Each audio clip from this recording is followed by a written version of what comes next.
ऐसा कुछ नहीं है, हम सिटी तो 10 दिन पहले बता देते हैं। और पता अपना एग्जांपल क्या कह रहे बाबूजी, मैं जब पेपर देने जाता था 3 साल सीजीएल भी निकाला मैंने, तो मैं स्लीपर भी नहीं मिलती थी, धक्के खा के जाता था। तो उनका ये है कि बच्चे भी धक्के खा के जाए, फिर काय का डिजिटल इंडिया, फिर तुम देश को आगे ले गए। तुम आज से वही हो रहा रिपीटेड क्वेश्चन पे और जो एआई वाला इन लोगों ने मुद्दा उठाया कि एआई से पेपर हाँ, बनवा रहे हैं, उसको उन्होंने बड़ा चलो कह रहे आपको पता है वर्जन पेपर दे रहे हैं हम, वर्जन पेपर है ये सब थे, एग्जैक्ट शब्द बता रहा हूँ। कैसे बोले वो अनटच है, उसको किसी ने टच नहीं किया है क्वेश्चन को, बिना टच किए बन गया। मैंने कहा एक पेपर में 5-5 सवाल गलत हो जाते हैं, बड़े ध्यान से सुनना। मैंने कहा एक पेपर में 10-10 सवाल गलत हो जाते हैं। बोले पेपर अनटच है, किसी और को टच कराएंगे कि चेक कर लो एक बार तो गलत हो जाएगा, पेपर आउट होने के चांस है।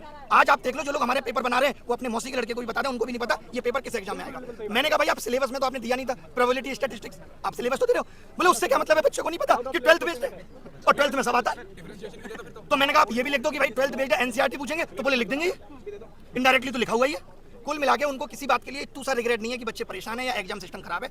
उनको लग रहा है हम भी धक्के खाते थे, तुम लोग भी धक्के खाओ, धक्के खा के कोई नौकरी तुम्हारे हिस्से में आ जाए तो अच्छी बात है, नहीं तो नहीं। किसी भी बात के लिए उनको कोई रिग्रेट या परेशानी इस बात से नहीं है, वो मजे में पूरे। सर आप पूरे देश के शिक्षकों को आंदोलन करने के लिए बुलाए थे, अब मिलने के लिए डीओपीटी से बुलाए थे सर। हमको लगता है कि देश के तमाम शिक्षक आए हैं, सारे शिक्षक लगभग आए हैं और इतनी संख्या शिक्षकों की थी। आज जो पूरा क्रम हुआ, जैसे प्रशासन का जो आप लोगों से बिहेवियर रहा, आप एसएससी चेयरमैन से भी मिलकर आ रहे हैं, आपको क्या लगता है जो ये पूरा हुआ? सुबह डीओपीटी वालों ने भी बोल दिया था कि मिलेंगे, फोन पे बात हो रही थी, बाकायदा नंबर आ रहे थे, ऐसे लग रहा था कितने सम्मान से बुलाया जा रहा है। तो आप सुबह से देख रहे हैं हर चीजों को सर, और पहले से भी लगे हुए हैं। कितना उम्मीद है कि आपके इस रिफॉर्म वाले आंदोलन से, इस मीटिंग से कुछ प्रभाव पड़ेगा या कुछ अंतर देखने को मिलेगा, कुछ सुधार होगा? लेके आए जितना ज्यादा से ज्यादा बच्चा यहाँ के बैठेगा तो इस सिस्टम को ठीक करके जाएंगे, क्योंकि इतनी कमियां है ना। जैसे हमने बोला माउस और कीबोर्ड, हाँ ये मानते हैं थोड़ा माउस दिक्कत कर रहा है हर जगह माउस। हमने बोला एक बच्चा पीटा गया, बोला अच्छा बच्चा पीटा गया, वीडियो कहाँ दिखाइए, लिंक दे दिया कि भाई ये वीडियो है।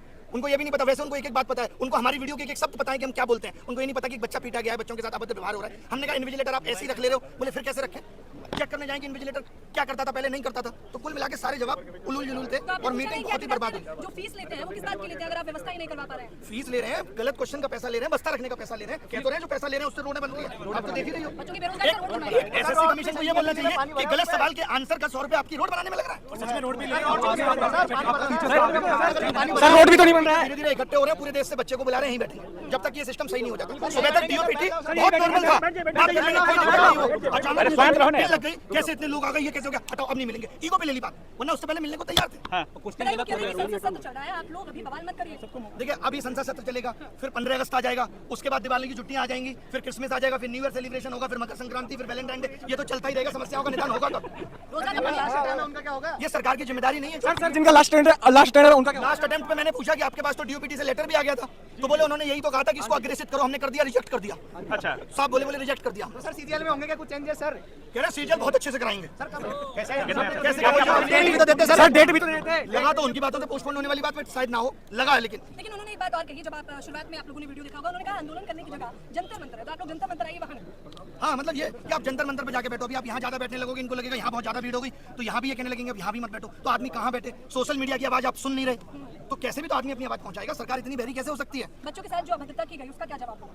बहुत खराब है ये। लोग बच्चे छोड़िए, आप टीचर्स पे लाठीचार्ज, उनको गलत तरीके से जबरदस्ती बस में बैठा के ले जाना, ये कितना गलत है। और वहाँ पे क्या कर दिया था, टीचर ये कह रहे थे कि भाई 4 लोग हमें से डीओपीटी मिनिस्टर से मिलना चाहते हैं, लेकिन उनका ईगो आज इतना बड़ा है कि वो किसी से नहीं मिल सकते। मैं आप सबको कैमरे के माध्यम से बताना चाहता हूँ कि ये 1 साल की भर्तियां 3 लाख करोड़ का घोटाला है, और वक्त सबके प्रूफ दूंगा। 3 लाख करोड़ के घोटाले, आप क्या अपनी नौकरी से 50,000 रुपए की उम्मीद कर रहे हैं, जहाँ इतने बड़े बड़े स्कैम चल रहे हैं। ये एडुकेटी का आना इतना आसान नहीं है। अच्छा वो लोग शिक्षक का काम भी बता रहे हैं, वो कह रहे हैं आपका काम तो शिक्षा देना है, आप लोग आंदोलनकारी बन गए हैं। और जो बिना पढ़े लिखे नेता है वो शिक्षा पे पॉलिसी बना रहे हैं। एबीसीडी नहीं आती बाबूजी को, राजस्थान के शिक्षा मंत्री बन के बैठे हैं, हम इनको शिक्षा पॉलिसी बनाने दें, एजुकेशन पॉलिसी बनाने को इनको दे दें, और शिक्षक बता नहीं सकता कि आपके सिस्टम में खामियां क्या है। ये तो दोगलापन है। अगर वो गलती ही स्वीकार नहीं करेंगे तो आप क्या करने वाले हैं? आप खुद देखिए, 5 साल पहले बोला सीईटी लेंगे, तब तक मनसाएं ठीक थी।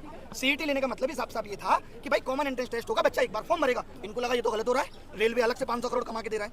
आपको पता होगा रेलवे में 500 रुपए फीस ले लेते हैं और कहते हैं 400 वापस करेंगे, कब वापस करेंगे ये नहीं पता है। 1 करोड़ लोगों की 400 रुपए फीस रख कर बैठे हैं। गलत सवाल पूछने पे 100 रुपए इसलिए लिए जाते हैं कि आप किसी सही सवाल को गलत ना बताएं, लेकिन अगर वो सवाल गलत ही है तो इनको 100 रुपए वो वापस करना चाहिए। एक बच्चे से 2,500 रुपए वसूल रहे, तो इन्होंने कमाने का जरिया बना लिया। अभी एडुकेटेड 100 रुपए, और एक पेपर में अब हो गया है कि 20 क्वेश्चन गलत, यानी 2,000 एक बच्चा देगा प्री में, और कम से कम 1,000 देगा मेंस में, 3,000 देगा। इसमें तो संख्या बढ़ती जाएगी, इसीलिए हर क्वेश्चन हर साल बढ़ रहे हैं। हमारे टाइम पे एक भी गलत नहीं आता था, फिर 2 गलत आए, फिर चस्का लग गया पैसे का, उससे रोड बन रही है। अच्छा सर, आप एसएससी चेयरमैन से मिले, कोई किसी और आयोग के चेयरमैन वगैरह से, जैसे आपका आंदोलन जो था या जो कह रहे थे? डीओपीटी से मिलने का मतलब इतना ही था कि हमें आप पूरे एग्जाम सिस्टम पे बताओ, खाली एसएससी में ही नहीं, आप बाकी के एग्जाम सिस्टम पे भी बात करो। कुल मिला के बात यह है कि सरकार या उनके आयोग इस वक्त विफल हो रहे हैं, क्योंकि जैसे जैसे एस्पिरेंट की संख्या बढ़ी, इन लोगों ने अपने सिस्टम को अपडेट नहीं किया।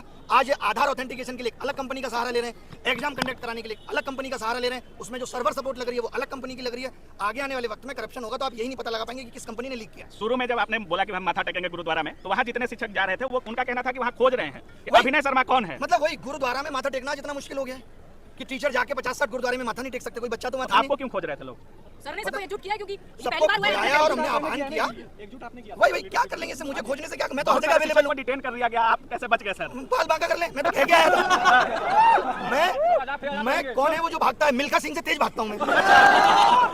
अभिनय सर जी जिंदाबाद।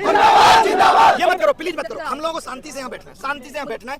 जब तक बैठना है, जब तक मांगे नहीं मानी जाएंगी। पूरे देश के युवा को बुलाना है। कमाल की बात ये है कि सब लोग आ जाए, चाहे वो रेलवे 7 साल से शिक्षक भर्ती नहीं आई। बताओ ये कितनी देर की बातचीत में कहीं आपको लगा कि मतलब हाँ, सर यार, मोदी जी को ढीला करना है। कहीं नहीं, कोई भी ऐसा आश्वासन नहीं था जो ठीक मिला है। टोटल इलॉजिकल थी। उनको अपना बताना था हम 16 घंटे काम कर रहे हैं, 8 घंटे सो रहे हैं। फिर ध्यान में आया उनको नहीं 2 घंटे तो और भी कुछ कर रहे हैं, फिर बोले 14 घंटे काम कर रहे हैं। तो उन्होंने बस यही दिखाया हम बहुत काम कर रहे हैं बच्चों के लिए, हर एक बच्चे की समस्या को सुन रहे हैं, हर एक बच्चे की समस्या का निदान करने की कोशिश कर रहे हैं। कुल मिला के सरकार, एजेंसी और आयोग तीनों मिले हुए हैं और सबका एक ही उद्देश्य है किस तरीके से युवाओं से पैसा वसूला जाए। अच्छा, आप देखो आप ये आरोप भी लगा कि आप